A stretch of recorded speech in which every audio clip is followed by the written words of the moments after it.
Things I Can't Ignore About SwiftGrind Part 5 of 143 Million. The end of SwiftGrind.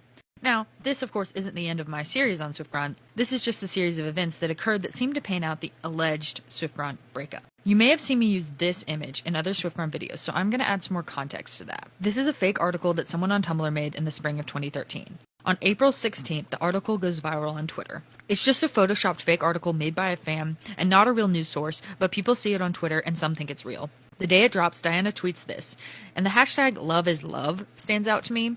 On April 23rd, everything seems to culminate with the Twitter buzz reaching maximum volume. This actress with a modest following tweets about SwiftGrind at midnight, and 12 hours later, Diana deletes her beloved and famous public Tumblr account.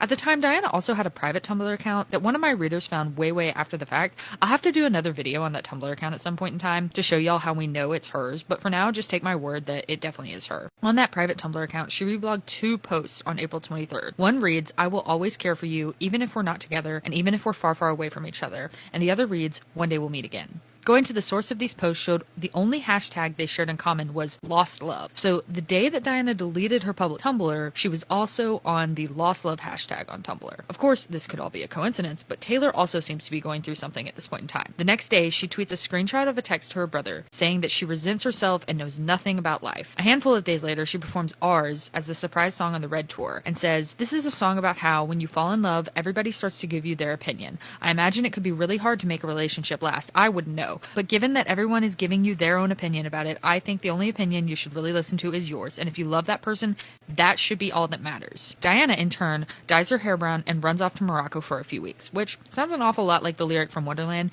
"You search the world for something else to make you feel like what we had." 10 months later, in February of 2014, Taylor writes Clean, which is a song about getting over a breakup. It includes the lyric, "10 months sober, I must admit, just because you're clean don't mean you don't miss it." Now, her very public breakup with Harry Styles had been 13 months earlier, in January of 2013. So what is she referencing being 10 months sober from? The timing of this works perfectly for a SwiftGrind breakup in April of 2013, 10 months before February 2014. Also, the song Wonderland says she broke up with the 1989 muse because, quote, "There were strangers watching and whispers turned to talking and talking turned to screams."